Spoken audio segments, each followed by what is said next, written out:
The new Honda ZR-V will soon launch in Australia, where it will be positioned between the existing HR-V and CR-V while offered in eHEV LX, VTI LX, VTI L, and VTI X trim levels. While full features and specifications for the 4 upcoming versions of the ZR-V have yet to be announced, Honda Australia has revealed that the ZR-V eHEV LX will top out the range from $54,900 Australian dollars, $36,935.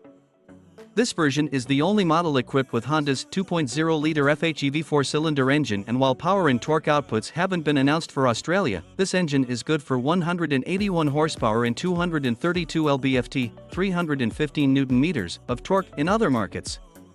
The remaining 3 versions of Australia's ZR-V will be equipped as standard with a 1.5-liter turbocharged VTEC 4-cylinder engine.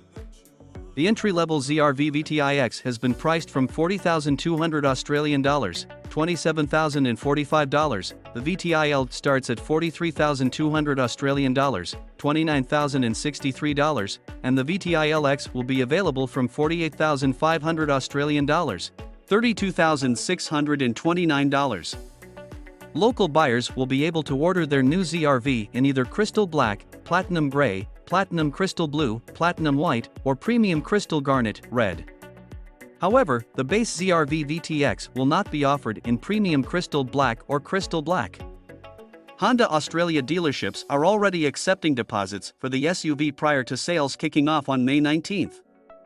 The new Honda ZR-V was first unveiled in mid-June and is virtually identical to the Honda Civic-based HR-V launched in the United States in 2022.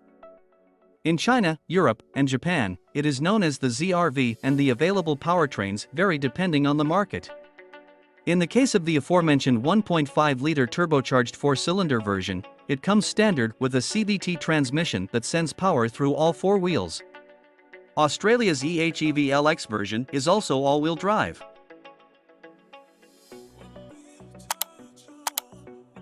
Subscribe to the channel so as not to miss new publications.